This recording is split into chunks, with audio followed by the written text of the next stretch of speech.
Three, two, one. Hi, welcome to Cutting for Sign. Today's guest is Richard Hubbard. Richard is a men's group leader, Zen practitioner, martial artist, writer, and independent educator.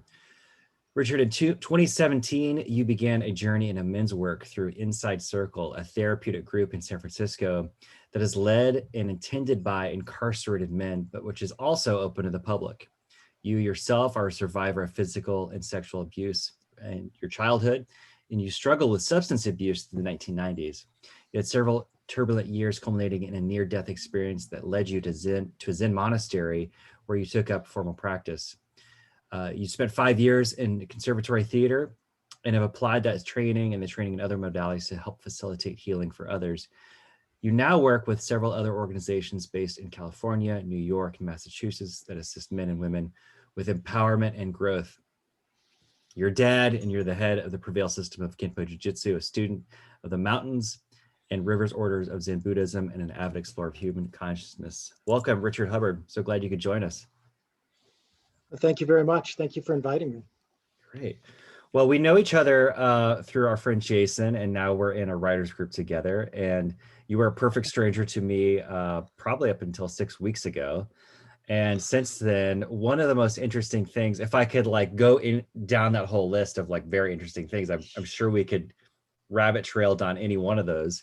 But what has really kind of hooked me from the very beginning is your experience in men's work in particular. And so tell me how you got connected with, whether it was inside or a different organization first. Like, tell me what was the kind of the moment where you got on the slide, you put your hands across your chest, and you just decided to like let go and slide down. Yeah. Well, I mean, the first real moment in my life where I kind of had that experience of needing to surrender myself completely to a process was really my coming to Zen, which was about 20 years ago. And over the course of the last 20 years, I've done a lot of different things. And right around 2017, I had a pretty bad injury. I broke my back, and at that time, I was running a martial arts school as my primary vocation, and I've always been one of those teachers who I loved being on the mats with my students, and so I love training, and so I was on the mats all the time, too much, really. Yeah. In retrospect, with hindsight being 2020, and needed to have what was really then the second spine surgery. I had a neck surgery a few years ago prior to that, and was really unable to do anything. Was in the process of selling the dojo, and closing up that business, and was really struggling internally. I was struggling spiritually. I was battling depression.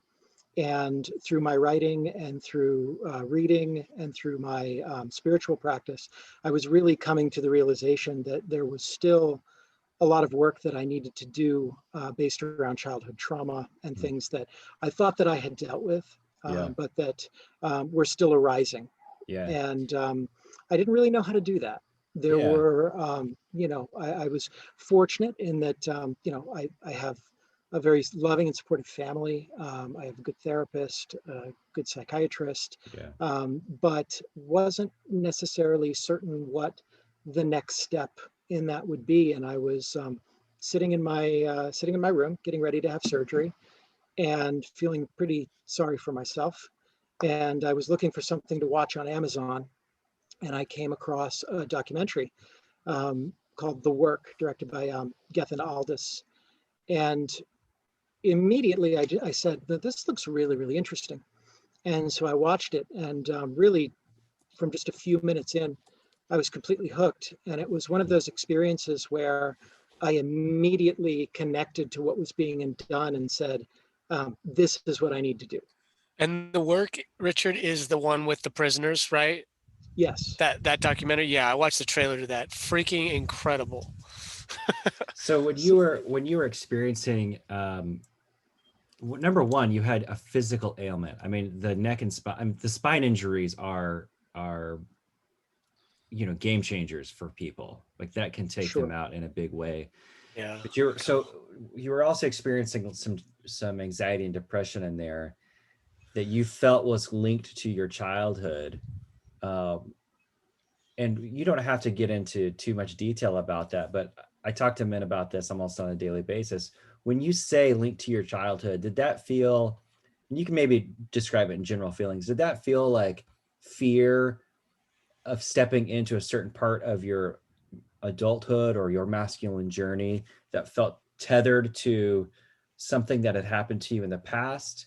Did that feel like unresolved unforgiveness or resentment towards your caretakers or someone who had harmed you, or all the above, or even something that I'm not quite putting my finger on? Sure. Um, all of the above Yeah, and and more. um, Plus, plus. right. So, for me, one of the ways that I have always connected with men is through martial arts Yeah, and through being on the mat. And I am very much a person of my physical body. And so dealing with pain, particularly the pain that I was having as a result of these injuries, like very, very severe neuropathic pain, can't imagine. debilitating Yeah, pain, um, was something that I had never really experienced before. And trauma is not just stored in our minds; trauma is stored in our bodies. that's right. Yep. And as we like to talk about it in Zen a lot, when people are learning how to sit, that your body goes through releasing layers of tension, and as your body releases those layers of tension, all of those buried layers of tension have emotional and psychological resonances to them.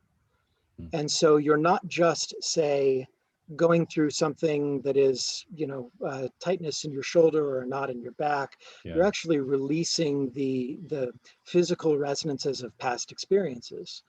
And Are you familiar with the book The Body Keeps Score? I am not, no.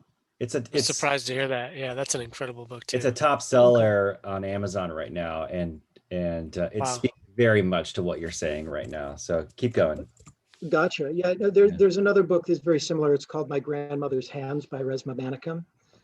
Yeah, I'm familiar with that. So My it wife sounds just very read it. similar. I've not read it, but I'm familiar with it. Yeah, excellent Sure. book. Yeah. Excellent book. And so as I was going through really this new dimension of pain in my physical body, Yeah. it was awakening a lot of the emotional resonances from past experiences that, Interesting. from a very traumatic childhood and young adulthood, that brought up for me things that I hadn't really thought about or addressed or worked with in a very, very long time. Yeah. And as those things kept coming up, I realized that I needed to find a mechanism to deal with them, and that's what really took me out to San Francisco. And a lot of it was that um, I was in a position where I had an outlet for so long from my physical body, for my emotional health, for Yeah. my sort of psychological progression that was taken away in such an abrupt fashion and then replaced with a whole lot of physical pain. Yeah. And it was very jarring experience. I guess can't in that way. imagine. I mean, going from number one, the community and intimacy of martial arts, which we've talked about before on this podcast. Like, there's just really nothing like it. Being able to be safe with somebody and have all of those physical experiences that are both painful and joyful and all that stuff. And then you have kind of the integrative modes of those things as well, because as you're physically moving your body, even emotions and things like that are also being integrated. Then you are injured. How fast from that injury to the feelings of depression and the feelings of or to depression and anxiety? Like, how quick was that? Sure, pretty fast. Yeah. And one of the things that I've been writing a bit about lately, but that really took me by surprise, was the intensity and the scope of physical pain. Yeah. I've had a lot of accidents and injuries and surgeries and things over the years. And until I really experienced neuropathic pain, I thought that I had an idea about what pain was. What does And neuropathic then mean? Is that neuropathic is yeah. directly to the nerve. Oh, okay. So Yeah. there are lots of different types of pain. There are models that have 6, 7 different sort of types of pain. There's but neuropathic pain is when there is direct pressure or some sort of impingement, like right on the nerve itself. Gosh. Yeah. And the only way that I could describe it, it was actually worse with my neck. The only way that I could really describe it was imagine that you just are having a blowtorch run up and down your arm constantly all the time. And there's nothing you can do to shut it off. And then for me, it was when I would start to fall asleep because I couldn't move. I would start to fall asleep. I had to sleep sitting up. And as soon as I would start to doze off, it would be like somebody zapped me awake with a cattle prod. My neck would move a little bit. I'd get a big shooting electrical pain. I would wake up. Yeah. And the pain itself is one thing. And there are ways of managing that. Interestingly enough, opioid drugs and narcotics don't really work very well on neuropathic pain. I had a friend who described it in a pretty apt way. He said, the morphine or the Dilaudid or whatever it is they're giving you, it doesn't really take the pain away. It just puts enough psychological distance between you and the pain that you're not going to stick the shotgun in your mouth. Whoa. And Richard, can I ask you real quick? Sure. I think thinking about kind of the theme of this podcast a little bit, I'm applying it to your story here. And at what point in time after you started experiencing pretty severe pain, did you take it in some way as a something that had to do with, or that you decided was going to help you address something from the past? How did those two things start to link? Good question. Sure. Well, one of the side effects of pain like that is that you can't sleep. And if you can't sleep, you can't heal. And so for me, I went through a pretty serious period of about 2 weeks where I literally did not sleep at all. Wow. And that's really worse than the pain, because you get to a place where you just go nuts. You go psychotic. Oh, yeah, it's psychosis. Seriously. So I was having very lucid kind of waking dreams. Yeah, I was having memories. I was using my mind and a lot of breathing and a lot of meditative practices to try to manage the pain. But I could only do that for so long because I was just exhausted all the time. And so there was a lot of, during that process,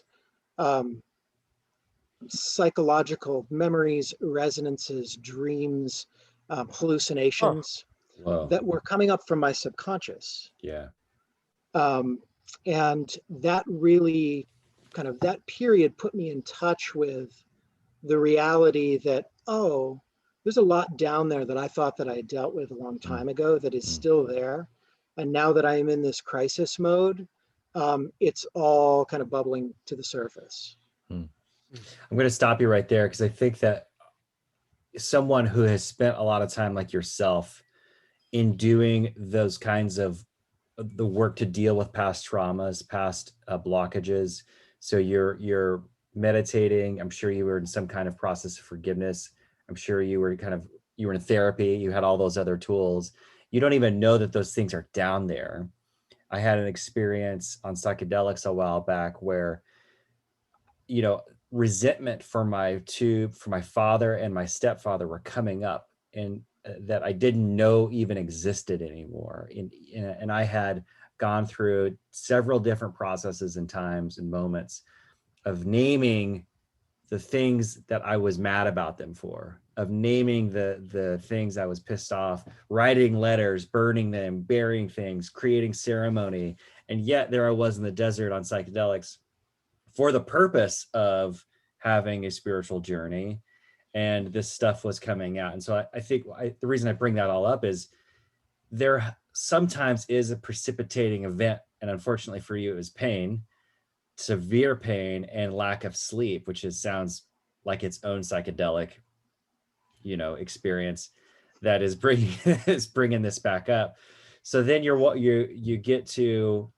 open Amazon, like some things we all do every day essentially, and you find this thing and the universe is giving you a signal. At what point in there are you like, I don't care about this pain, or you were at this point, you were recovering from surgery, right?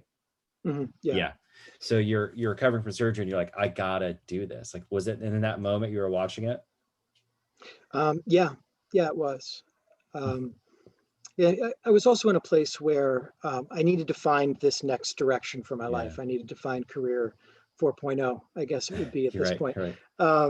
And said, well, what am I going to do? I'm in a very privileged place where I can afford to invest some time and some resources in starting a new career.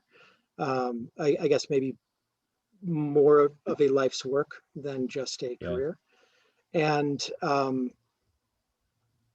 going out to San Francisco and seeing the organization, the people who were working with it, the things that they were doing, and then going through that process myself. Can you take us to that moment when you get to San Francisco and you assumedly walk through the jail doors, prison doors of a place? Can you describe that? Yeah. So the program that I took part with in San Francisco was not in a penitentiary. Okay. So this particular program grew up in Folsom Prison in the early 90s and has been going on there for all of this time. And a number of people inside of different modality healing organizations and men's work organizations have come in and out and had contact with that organization over the years. But it was in an office building. And having seen the documentary, I had somewhat of an idea of what was going to happen, of the structure of the event and how it was going to unfold. But I really wasn't expecting all of the people who were in the documentary to be there. And so I walked in, I registered, I started going around and meeting people. And the thing that I immediately noticed was like, everyone from the film is here. And some of them are, some of them have served 20, 30 years and have been released. Some of them were on furlough and were coming in, would work with the group for the day or for the weekend and then go back to prison. Oh my gosh. When it was over. There were people there who were not, who hadn't been incarcerated, but who were system impacted because of friends, family, other people in their lives who were, and the being able to sit in that place of safety and trust, very much like on a martial arts mat, where you're doing something, in martial arts it's physically dangerous, and so you have to have that emotional trust. Here we're doing something that is emotionally dangerous, and so that trust and that safety has to be there as well. So that was the first thing that hit me. I was like, oh, this isn't a, just because we are not in the prison working with incarcerated people doesn't mean that this is a sort of light form of the work at all. So let me ask you a couple more questions around this. What was it about watching these guys do the work? I mean, you were seeing a process that I assume people were feeling an emotional release from. I've only seen the trailer, which is super powerful. What they were really doing in the movie, I'm assuming, is that they were creating a new reality that you wanted a part of, right? And that new reality was some form of spiritual and emotional healing. What was that reality that you saw, and can you name it? Like, my life currently looks like this. These old traumas and wounds are coming up. What this film, the work, is showing me is that a reality can look different, and it looks like.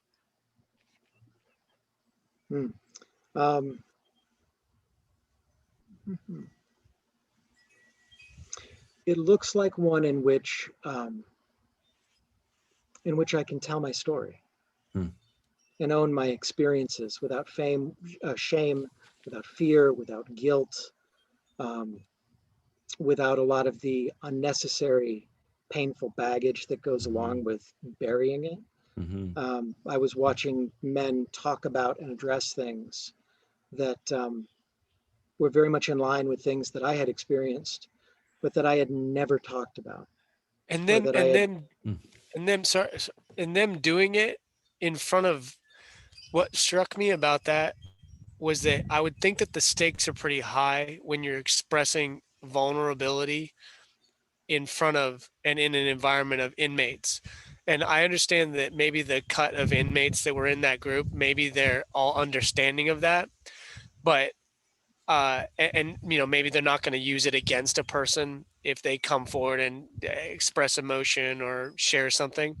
At the same time, they're still in an environment, you know, 99% of the time that is potentially threatening, in that they would use things against you, or not you, but you know, the inmates sharing. My point being, the fact that they were sharing and as honestly as they were, and as emphatically and in cases dramatically, it just, I was like, the stakes are so high with these guys, you know, to be able to take the walls down that they got to have in their in their normal everyday life. Like, that's an additional set of walls that we all don't have, and they're ripping that shit down and then diving through. And I would think that that would be pretty fucking inspiring and a very much a leading, creating of an incredibly safe space. I would think for people like us, maybe like yourself, it would be a wide berth when it comes to, no, that's the wrong word, but you know, you would have a lot of freedom to be like, okay, if these guys are doing it in this situation, I certainly can. Was there an experience of that, or am I off on that? no, I think that's absolutely right. You know, the way that the structure works is that there is an opening circle that happens at the beginning of the weekend. And then there are breakout groups of about 10 people, and inside it, 10, 12 people. And inside of that, there are 3 people who are skilled facilitators.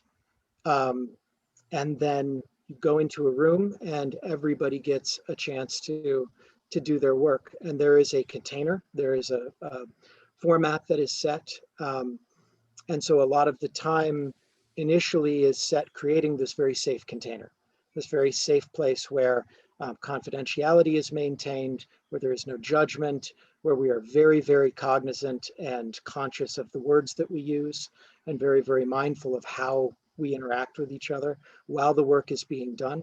And the guides do an outstanding job of making sure that those protocols are enforced, that they're in place. And so for me to see these people who, you know, if I didn't know, I would have never known if I just met this person, Yeah. that this was someone who took someone's life and spent 30 years in prison for it. Yeah. And now they're here holding space for me to speak about and process things that I have never spoken about in my life. You know, was just, it was inspiring. And really, it was transformative for me. You know, there was a quote that I was reading the website yesterday of this. It's called out. It's called Inside Out. Is that correct? Inside Circle. Inside Circle. Thank you. Yeah. And was it created by Pat Nolan? Is that correct? Yes. Okay. So there was this quote by him, and he served a bunch of time and then he died, correct? Yeah. Okay.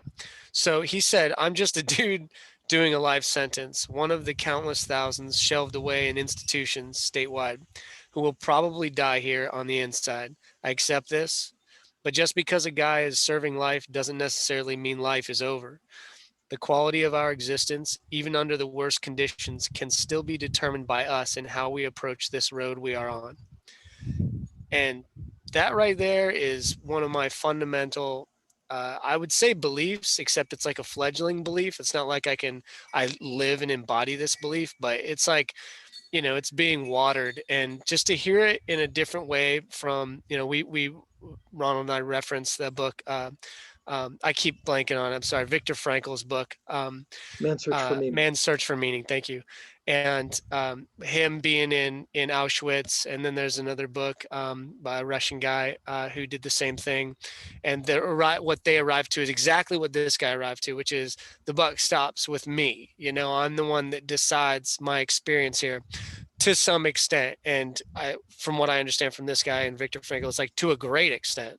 And just the fact that they can do that, it's like, but what does that look like, right? Like for Viktor Frankl to arrive to that, he had to spend how many years in Auschwitz and other camps, and this is kind of like one of those situations where we're fostering environments in our life. You're choosing to go to this place so as to start to create a different, I don't know how I would put it. I'm curious how you'd put, but Ronald said earlier, you're in a little bit of different way, but like you're creating a new way to live. And you can say it as bringing stuff up and dealing with it, or you can say I'm changing my perspective. Like, can you flesh out a little bit more of how you changed in those experiences? While you're thinking about that, Richard, something that was coming up for me about the statement you made of why you wanted to go, which was you wanted a safe place to tell a part of your story that you had never told before.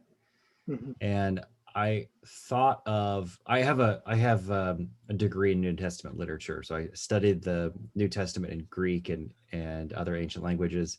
And one of the phrases that I keep coming back to over and over is written by an author named James, who wrote, "Confess your sins to one another and you'll be healed." It's not exactly what it says. That's how it's been written.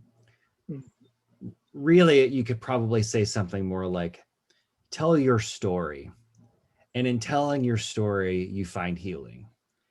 And that, I think, is something that we're often very afraid of doing, of telling our story. We have values attached to ourselves because of hurt we have experienced, because of hurt that we have caused, because of watermarks or benchmarks in our life that we have not achieved. And those things become these inner weight belts that hold us down in the depths of our conscious and subconscious, where we walk into a room and we feel less than, where we walk into relationship dynamics where we don't feel like we can show up all the way, whether that's parenting or romantic or friendship. I love you nailed it. I think that is often something we bump into is there's parts of me that I've never shared with anyone because of X, Y, and Z. And you can name some form of fear, guilt, and shame around those things. The other thing that really stood out to me was the protocols of safety for the necessary vulnerability that's required to tell one story. And I love how they had those facilitators who've been trained in those modalities, who know, even though I think you said language or words that we're allowed or not allowed to say. I think that's really important as well. I didn't want to move too quickly on from those things, because those are really, really big elements in a person's healing journey. And I love hearing that was going on for you. So, jump back into, you show up, you see these men who are, I mean, when you said that some of them were on furlough, I mean, that is an astounding experience to know they're not getting out for themselves, but to know furlough what's furlough mean? Sorry. So furlough is like a temporary parole. It's when you're incarcerated, but you will be let out for, typically it's a period of 24 to 48 or 72 hours, supervised typically, so that you can, for example, go and attend one of these events. Okay, gotcha. Things like that. Yeah. Yeah. So I'll stop, you're talking too much, but tell us at this point, like you're in it and you start the conversations in these small. Ronald and I both ask you 5-minute questions, so you got 10 minutes of questions to answer. I just like to hear myself talk.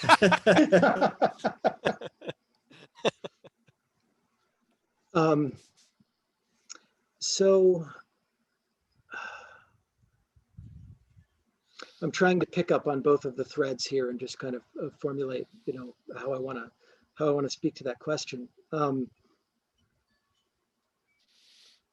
So the way that the format goes is that typically there's a prompt that is given, and then each person will work with that prompt to get started, and we'll go around in a circle. And as one person kind of starts, then the role of the facilitator is to ask probing questions and leading questions to get the person who is doing their work to really drill down into what is important. It's very easy for people to start circling off and getting kind of off track, particularly as a defense mechanism. And so, the facilitator is there to really help you stay on target and stay honed in on what it is that you came there to get. And eventually, in my experience, is that each person in the course of going through that hits some sort of a major pocket of emotion or some experience where they have a breakdown. And then once that breakdown happens, once that sort of shell cracks, and the expression that comes from that is allowed to be present, to just come forth, to manifest itself, then there is an exercise, some sort of a task that is given to the person doing their work. And so it typically is some sort of a challenge that has a physical component to it. And the person is invited to take up this task as a symbol of overcoming or addressing, standing with, facing whatever their piece of work is about, whatever their struggle is. And the group then comes together in order to facilitate that person to do that. You'll see a bit of that in the documentary if you watch it. And then afterwards, there is what's called feedback. And feedback round is, one person is done doing their work, and they've been supported by the community. They've been given this open space to use and to manifest what they need to. And now it's time for everyone else in the circle to speak to that person's experience and what it has brought up for them. So it's not feedback in the sense of constructive criticism or advice or anything like that. It's feedback in the sense of speaking to another person's experience and talking about how it resonates with your own experience. Can you share what you brought up? Yeah, so my first time there, I dealt with an episode when I was about 10 years old, where my father had a psychotic break and killed our dog with a machete, and then came after my mother with it. And she was able to talk him down, and after he passed out, she gathered all of us up, I'm the oldest of 5 children, and took us to a battered women's shelter. And that was really there were a lot of things that were wrong with my father and with my family, like prior to that, but that was really a flashpoint moment. And that really started about a 2.5 year experience of him and his psychosis and his physical and emotional and psychological abuse that sort of culminated with my family using battered women's shelters as a kind of underground railroad to escape him and to move, many states away and sort of restart our lives free of him. So you essentially told that story in the circle with the inmates, and or did that take a while for you to recognize that that's what you wanted to talk about? Like, can you just flesh out how that looked and what their response was? And sure. So my and I just want to make this clear, since we're digging in a little bit here now. yeah, One of the rules of the circle is confidentiality. yeah, I don't know how I that can works. speak So to, I'm sure. So, I'm speaking in this because this is my experience and I will speak yeah, to my experience, but Yeah. yeah. I'm not going to talk about anybody else's work. That's And are fair. you I allowed can, to do that? Like, can you share your work? yes, You absolutely. can. Okay. Yeah, absolutely. Yeah. Okay, cool. So, and I just wanted to make it clear that I Thank am you. mindful of that, Yeah. Yeah. So I was one of the last ones to go because I was I was kind of hiding, I think, for a good deal of it. And Wow. so Eldra, who was the facilitator in the group that I was with, um, you know, turns to me. He's like, "Okay, it's your turn. Why are you here? What did you come here Yeah. for?" Right. And really, in the same way that I had when I was asked the same question by the Roshi of the monastery when I showed up 20 Huh. years before that, bedraggled and wet and looking much worse for the wear. Um, I didn't really have a solid, clear answer. What I had was an aggregate set of experiences that were just Yeah. that needed to be worked through.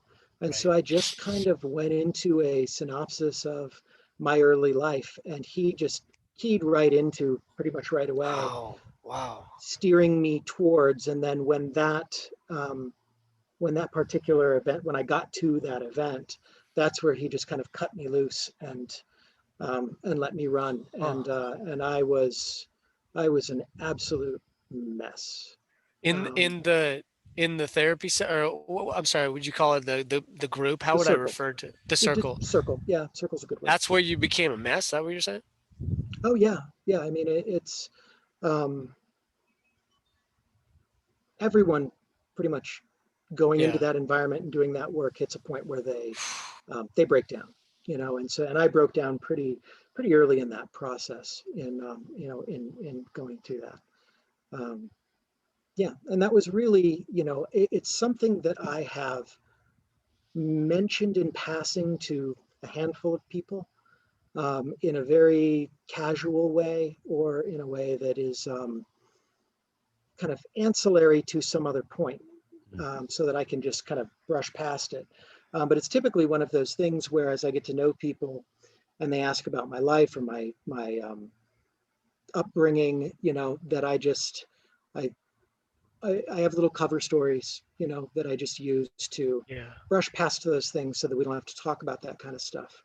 And, it was really, I think, the first time in my life that I actually sat down and allowed myself to fully express and feel and own the feelings of anger and terror and shame and pain that were associated with that experience. And I got on the plane coming back from San Francisco, and I had very vivid dreams coming back on the plane. And it was for me, my my liminal mind was just so overloaded, and everything was coming from my intuitive, from my subconscious, and it was really just this feeling of I'm I'm going to be 50 years old very soon, and I'm running out of time.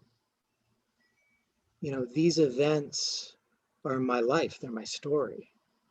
And not only that, they are things that, if they are told and handled and dealt with care, can really help a lot of other people, Yeah. Especially not make the mistakes that I did as a young man, not receiving, the proper tools or care to deal with these experiences. But I need to get on that. And so what that said to me, what that really spoke to me was that I found this next phase of my life. I found the calling for this next thing that I need to do. And so I came back to the Northeast and I started to make contact with other people who were doing this sort of work out here in the Northeast. And then also had a number of people some students of mine from martial arts, friends, acquaintances, who just saw that I was getting involved in this sort of work and were reaching out and saying, hey, do you do that? Like, what is that about? Is there a place that we can do that? Is there, where can we do that? And so pretty soon I became aware that we needed to develop a circle here to serve, some of those people. And so did that. But this is one of those things where I am just particularly biased because of my set of experiences, I think that the world needs a lot more of this. And I think that men need a lot more access to tools like this. And so right now I'm trying to, through the writing of a book and working with these circles and these groups, just trying to gain as much skill and as much experience to bring this to as many people as I can in the amount of time that I have left. It really seems like there's I don't know if awakening is not quite the right word, but boy, I've seen a lot of in movies, in shows, in documentaries, talking with people, hearing Ron, some of his work. There's a lot of men out there who are down to talk about their life and their like softer spots and their tender spots, I guess is what I mean. They're like, and it's almost like I don't want to say it's normal because I don't know everyone who's out there, but it sure is nice to hear that and to see like these alpha male prisoners who are just like, I've never been in prison and I've never been to a prison, so I don't mean to speak as if I know who they are, but just from the ideas I have about prisoners, to see them doing that, I feel like the leaders are out there, the people are out there on every level doing this work, showing the way how to do this work, and probably every man out there can do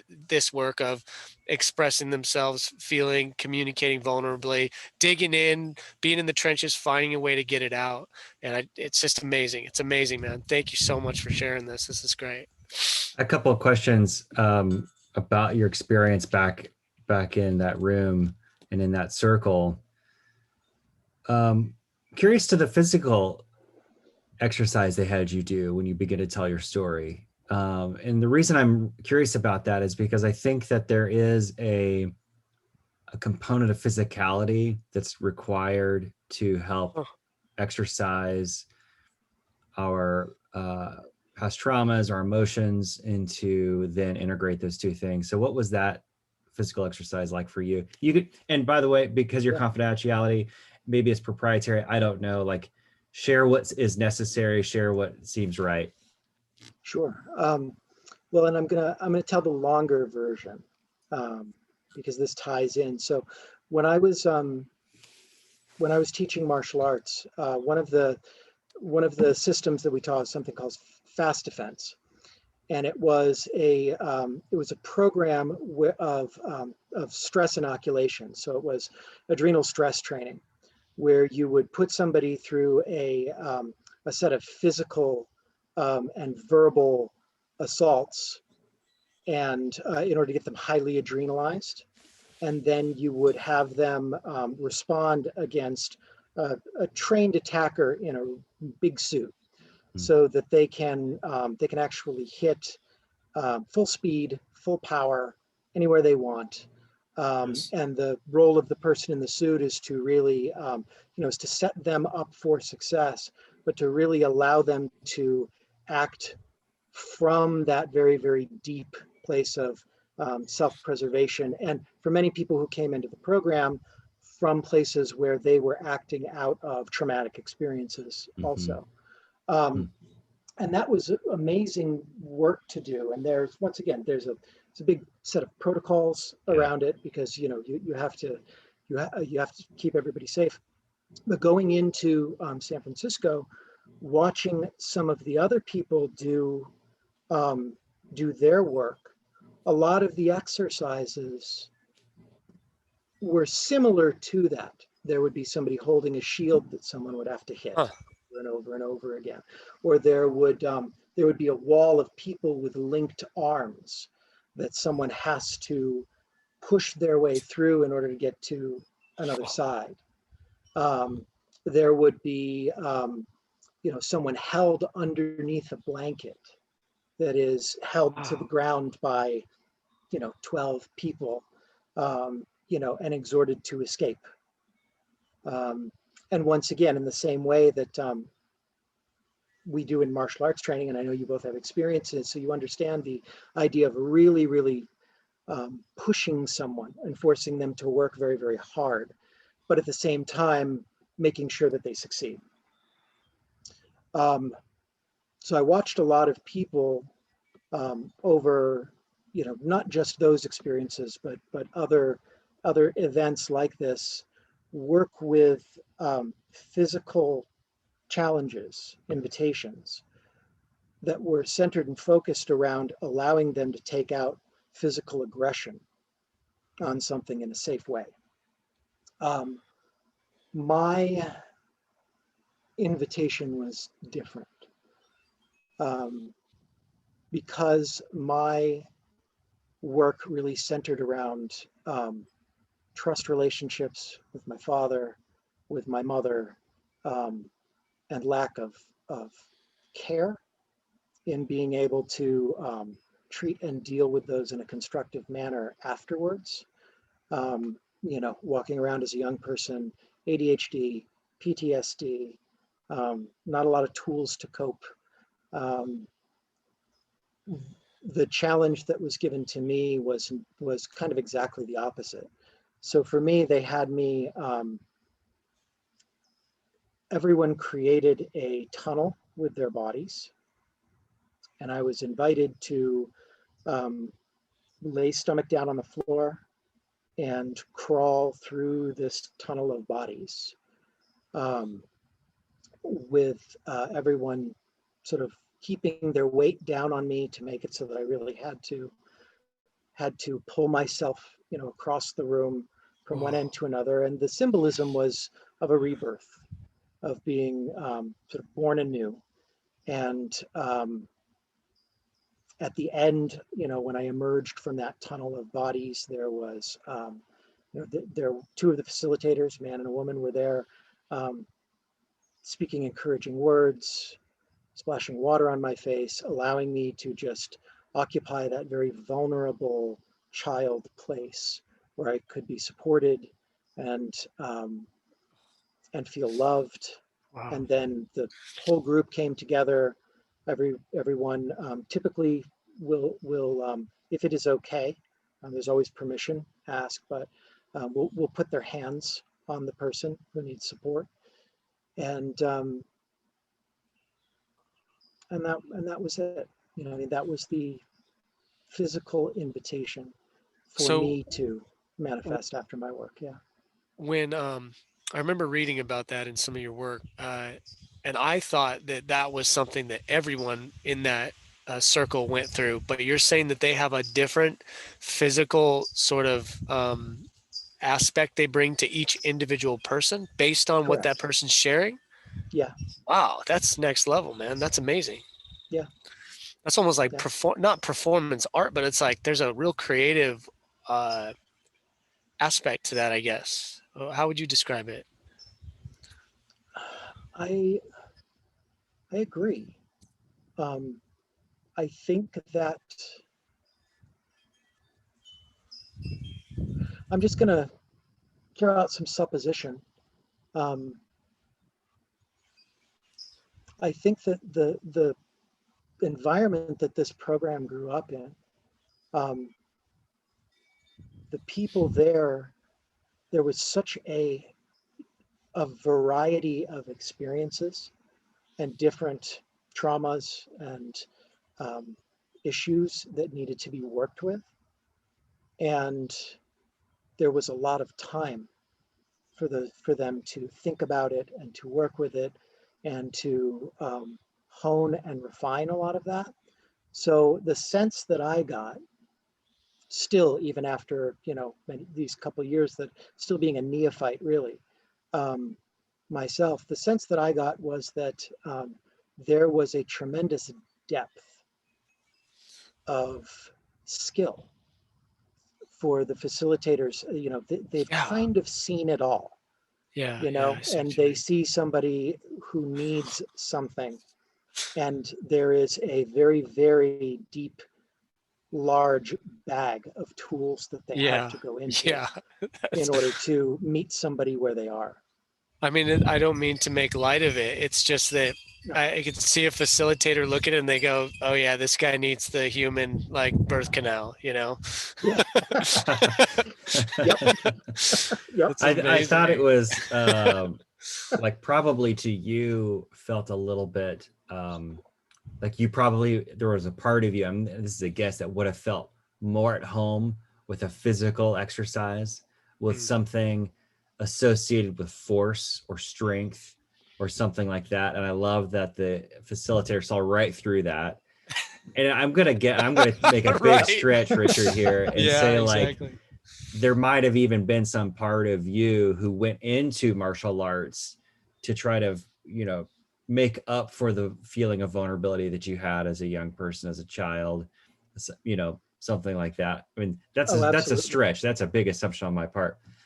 I'm sorry, what'd you say? That's very true. I said absolutely. It's very true. There's a big part of that. Yeah. And so the facilitator then goes, no, I'm taking that tool that you've got, Yeah, that crutch, away from you it's the immediately. opposite. And we're going to go right back to the vulnerability of the primary place that every human needs to find safety, which is their caregivers, right as they're being born, right at that pivotal moment of need where we are the most vulnerable we will ever be in our entire life, right at birth.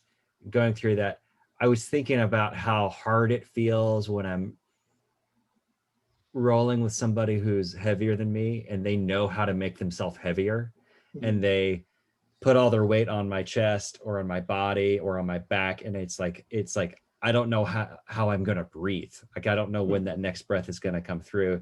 That's what I was imagining as you were going through the tunnel of people and they're putting their weight on you and making it difficult for you to get through there.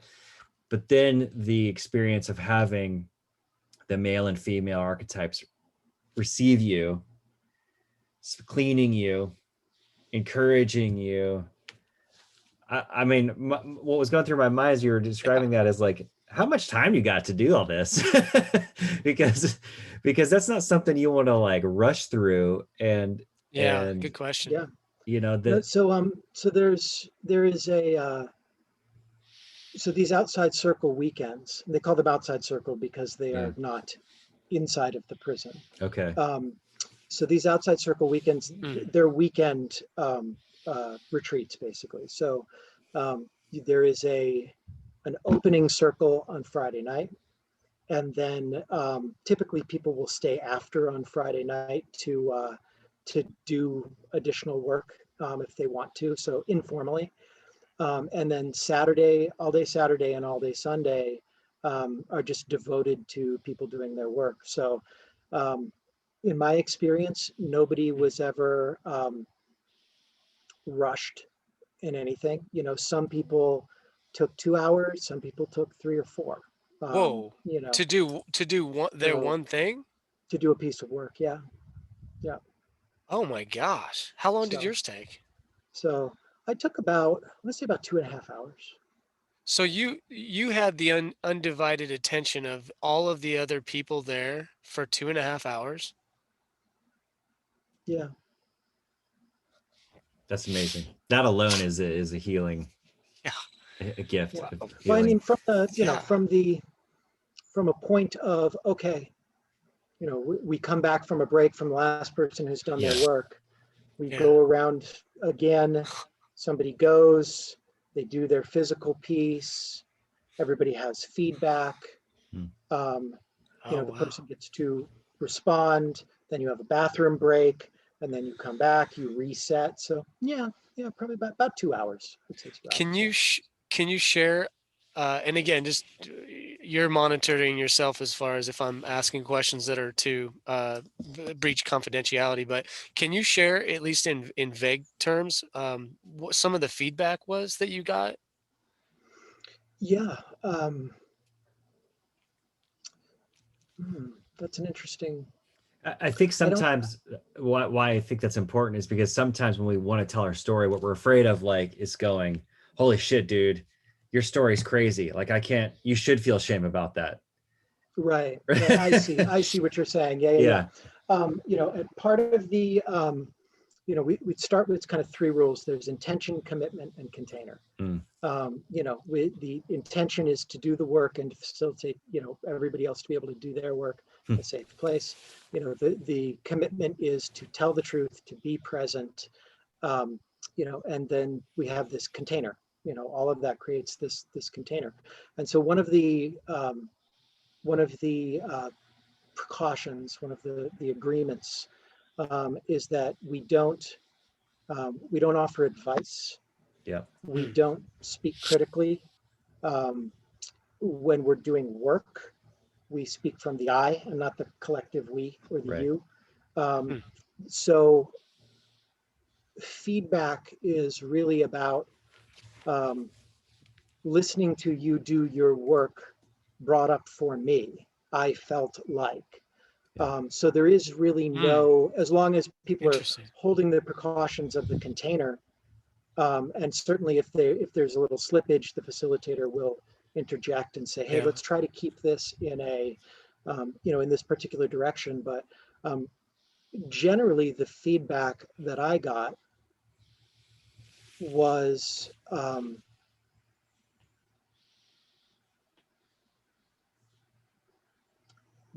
supportive. It was a lot of people just saying, hey, I want to give you a hug. And I feel really grateful for being able to be in this group of people that allowed you to experience this and share this finally. So that's really what it was a lot of. Yeah. So after you leave that weekend, you're back on the airplane, headed back across the country, long haul flight. That's a big one. Yeah. LAX to Boston. Thank you, darling. What did that feel like in the sense that, so you went to San Francisco hoping for some kind of feeling, hoping for some kind of transformation on the way, and I know they never are the same, right? Like our expectation, reality. Right. Yeah. So tell me about your reality on the way home. Like, how did you feel? Because then those feelings then led you to more work, more participation, more facilitation. Yeah. You're shining so bright, talking about it so well that your students are going, hey, Richard, we want to do this too. So, but let's start with the feeling. What were those feelings you're experiencing on the flight home and the next day? And I'm sure even as you were talking about processing with your wife, your kids, your family, your friends. Well, that's when you were saying you were having the lucid experiences too, right? That was that flight? Yeah, I mean, I was having some very, very vivid dreams, and of past events, past people, things in my life. I think it was really a lot of what came out of that weekend was a big, messy outpouring of all of the tangled threads of my life that have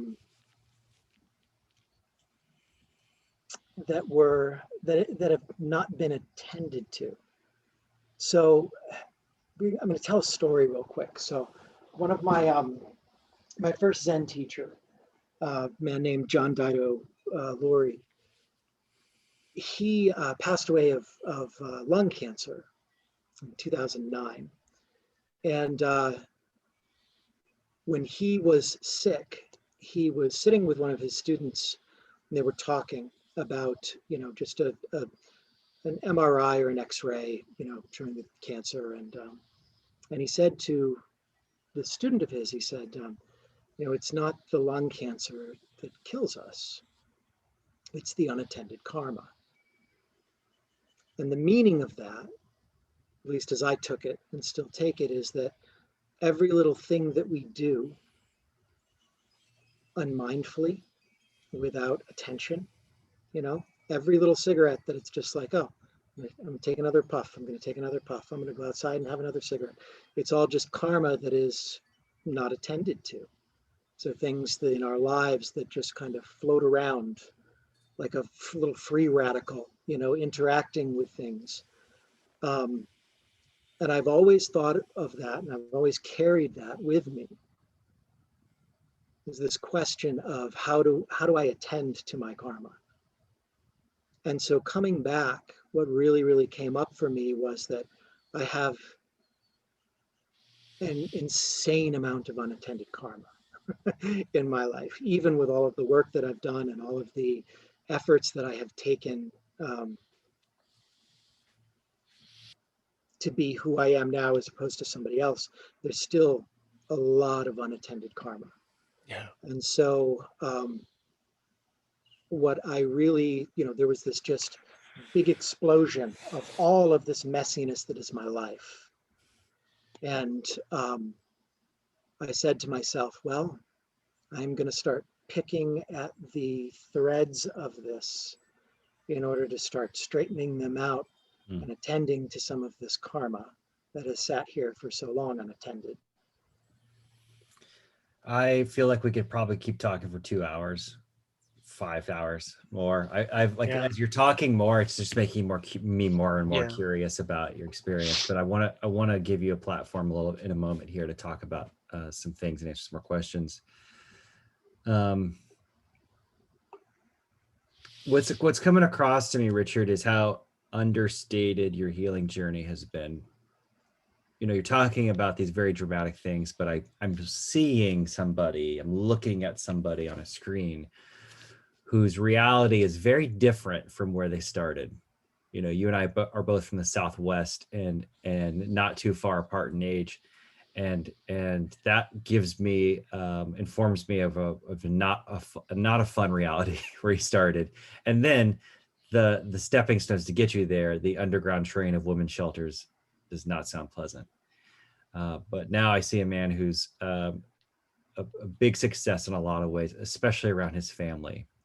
And that is something, as a father, we experience stuff, the traumas, the neglect, the abuse, that at a certain point we say, this does stop with me. I am not going to carry this on to my kid. They are not going to experience the same things I'm experiencing. And yet we don't want to lord those things over our kids. Like, you've got it so easy, kiddo. Your dad went through this, and this. You don't have no idea how easy it is for you. Yeah, exactly. If you go through something really hard and your kids are nowhere fucking near going through something like that, it's like your job is you're not continuing the cycle. But then you're right, there could be the other thing that comes around, and then they can kind of resent you for it in their own way. So how are you as a dad navigating these waters with your kids who are older now? It's a really good question. Well, one of the things that I noticed was that right around the time that my kids got the age that I did when a lot of these events happened, I developed this almost kind of, I want to call it a knee-jerk reaction, but I developed this kind of aversion to being around them. And it was an interesting thing to watch my mind kind of go through this process. And I knew why it was. It was, during this period of time that it's like, oh, I'm in the age range where my father lost his fucking mind. Oh, my kids are in the age range that I was when I experienced these events. And so there was a very, very big part of me, emotionally, psychologically, that wanted to withdraw and isolate from my children and my family. And that certainly is that is, generally speaking, a defense mechanism that I have, is, rather than hurt someone or complicate things, I would just step back and remove myself. And so it was interesting for me to watch my mind and my heart sort of go through that process. And it was difficult for my kids to understand what I was struggling with and why I was struggling with it. And they still don't know very much. And I have my oldest daughter knows. She's 24. My middle daughter is 16, and she's kind of at this place where she knows that something pretty crazy went on, and that she doesn't have a grandfather on dad's side, and but and I have told her, because she's very precocious. I've told her, if you want more information, just come to me and ask, and we can have that conversation when you want to. But she has largely been like, no, I don't need to know. I don't need to know. And I'm like, you know what? That's fine, because that's sure. it's a hard thing for me to talk about too. But no, I'm sorry. And Go ahead. no, it's okay. I might have missed. It's a detail you probably said that I just missed. Is taking in a lot of information. Your dad died. Is that correct? No, he did not. He did not. Oh, okay. No. So Yeah, there was where a is he? point. Sorry. Go ahead. Yeah, no. I don't want to talk about him or where he is or sort of anything about him or Sure. Yeah. Sure. what he does. But I have not seen him I'm 47, so I haven't seen him in 35 years. Yeah, 35 years. Yeah. And he is alive. Shortly after I got married, so my wife and I have been together for almost 20 years. And Can you come back to your computer so we can the microphone picks you up a little bit more? Oh yeah, I'm sorry. Sorry about that. That's okay. So my wife and I have been together for 20 years, just about 20 years. And he actually called me right after, I want to say probably around 2003 or 2004. I think that my wife was either pregnant with our middle daughter, or my middle daughter was an infant, was very young.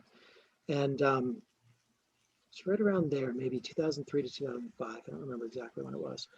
And I had 3 phone calls and shared a handful of emails with him.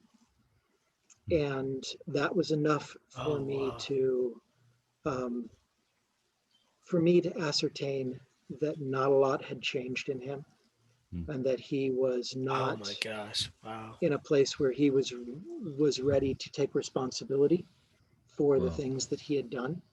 And he wanted to have a relationship with me, but he wanted it on his terms. And so I called up the rest of my family, and we sat down and had a conversation about it. And when these things were going on, when I was growing up, I'm the oldest of 5, and most of my siblings were just too young to really know what was going on. So they grew up with the same financial hardships and struggles. When we finally escaped, my mother had to raise 5 children by herself, start her life over, essentially, in a place where she didn't know anybody. She had no education. She had no real work experience. So, we were on welfare and public assistance, and, so, they know what it was like to grow up poor, and, without a father, and in a not so good situation, but they were too young to really experience a lot of the abuse directly. So the conclusion that I came to after this meeting with my family was, I don't want any contact with him, and I certainly don't want him around my family. And so everyone in the family made their own decision about how they wanted to contact, or whether they wanted to contact him or not. And I won't speak to their choices or their experience, but I do know that he is alive, and I'm glad that he has respected my wishes to and not tried to insert himself in my family's life at all. Wow. Well, I've got a couple, really one last question for you before we've got to go, and that is, there's Daniel and I do this for what we call the one person who is listening, and is identifying with your experience so strongly that they are compelled to take action at the end of this conversation. And they are really wondering, what do I do next? How do I get what Richard has gotten? So where do they go, Richard? Like what website do they look up? What phone number do they call? Who do they reach out to? What do they do? Because somebody needs to go through that birth canal, hit that shield, go through that group of people or something, whatever their exercise is. How do they get there? I can only speak for my own experience. Yeah. I hit a point in my life where I realized that if I didn't find a way to live, that the pain was just too great and I was going to kill myself. And the thing that saved my life was saying, hey, I'm going to give this Zen Buddhism thing a try. I'm going to go do some residential training in a monastery, and I'm actually going to practice examining my own mind and this thing that I call myself. And for me, it worked. It completely altered my ability to live. And none of this other stuff would be possible, really, if I hadn't done that, if I had not found that, if I hadn't begun that journey and that practice. And that was what got you through the pain. I'm sorry, just real quick, the end of the pain story, because you don't appear to be in anywhere near the same level of pain. Did you have surgeries? Was it the Zen Buddhism that did it? What? Just real quickly. I'll give you a sort of a timeline here. I came to Zen in 2000. My spinal injuries were in 2013 and 2017. Okay. So, my Zen practice certainly helped with my ability to work through those injuries. But when I say pain, I meant the psychological pain of how fucked up and how much of a mess my life was. As a young man at 27 years old, or at the turn of the century, trying to make sense of my life and all of these feelings, and really just not wanting to be alive anymore. I see. So for people who find themselves in similar situations, what I would say is that each one of us carries around a very, very intimate desire for connection, for to be seen, to be heard in some way. And how that manifests is different for every person. It's one of the things that is really cool just about us as human beings is we're so different. And so for me, it was saying to myself, I'm going to commit to a practice that is going to train me to reconcile the reality of my mind and my experiences in my life. And there were kind of two phases of that. There was coming to Zen and then coming to the men's work. If somebody's really in crisis, what I would say is reach out to the nearest thing that you have. Yeah. And often that will guide, because the things that we reach out for and that we gravitate to, that we connect to, we do for a reason, because there's something in our mind, there's something in our lives, there's something in our experience that is drawn to that is speaking from that or to that. But for the people who are looking to find something maybe a little bigger, directionally, there are a lot of organizations out there for men's work. There are a lot of places, spiritual practices that will speak to any number of people. There's a terrific organization called the Mankind Project that a mentor of mine, a man named Bill Wick, has been involved with for a number of years, and that really has done amazing work with men particularly struggling men, and issues around toxic masculinity, around these issues of what is it to be a man, and how do we actually step into that warrior energy of our maleness. But my advice is, my journey is not anyone else's. Something worked for me that may not work for someone else. Would just say to anyone, connect to that intimate part of you that knows your truth, and then find the people who are doing that, who are practicing that, whatever it may be. I know people for whom that truth has been martial arts. I know people for whom it has been Buddhism, for whom it has been Christianity, for whom it has been men's work, for whom it has been an amalgamation of all of these different things and more. But it really starts with someone identifying their truth and then finding that tribe of people who are practicing what it is that you need to find. I'm going to put you on the spot just really quick. And if you don't have it, you don't have it. But if you were to sum up what that desire or truth is for you in a sentence, can you do that? Are you that clear about that, or are you still kind of working it out? I think I'm always going to be working it out, but really it's to be intimate with myself and the world around me, to see myself clearly, as clearly as I possibly can. Wow. That's so beautiful, so well said. And man, your answer to the question of what's next for a guy, like what should they do next, is beautiful. I love that. That is right in line with everything we've been hoping to hear and achieve and help point people to with the purpose of our podcast. Richard, thank you so much for your time today. This has been a real gift. Thank you for sharing vulnerably your story. Knowing what you're writing, I'm looking forward to this book coming out, and I'm looking forward to reading more and participating with you in that. So thank you from the bottom of my heart. I'm insanely grateful, and in turn grateful to Inside Circle and everyone else who helped facilitate that journey for you. And I was thinking, what's the gentleman's name who started that organization? Pat Nolan, is that right? Pat Nolan. So we really have him to thank in a lot of ways. And amazing dude. Because that man is hitting, he is impacting untold amounts of people for untold generations. And that's why we start the healing journey, and that's why we share what we're doing in our healing journey for everyone, because we don't know how long that's going to ripple throughout history.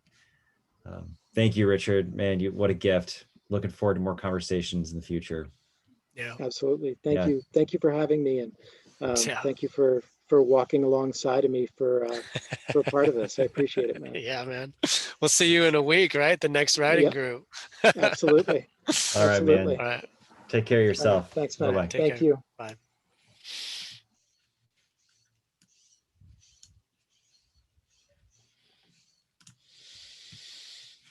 All right. We've got, I guess, just a few minutes before our next call with Dennis. He's coming in like in 7 minutes. So let's just probably do the field dressing later, either later today or yeah, that sounds fun. later. I'm going to stop this because I need a bio break. And yeah, I need to. Yeah. Okay, man. Dude, that was amazing. That was way better than I thought it was going to be. I know, me too. I thought the same thing. Good job, brother. Okay, I'm going to end this, and then we'll come back together soon. All right. And I'll cruise in at the same link. Same with link. Dennis. Yeah. Okay. Thanks, man. Bye.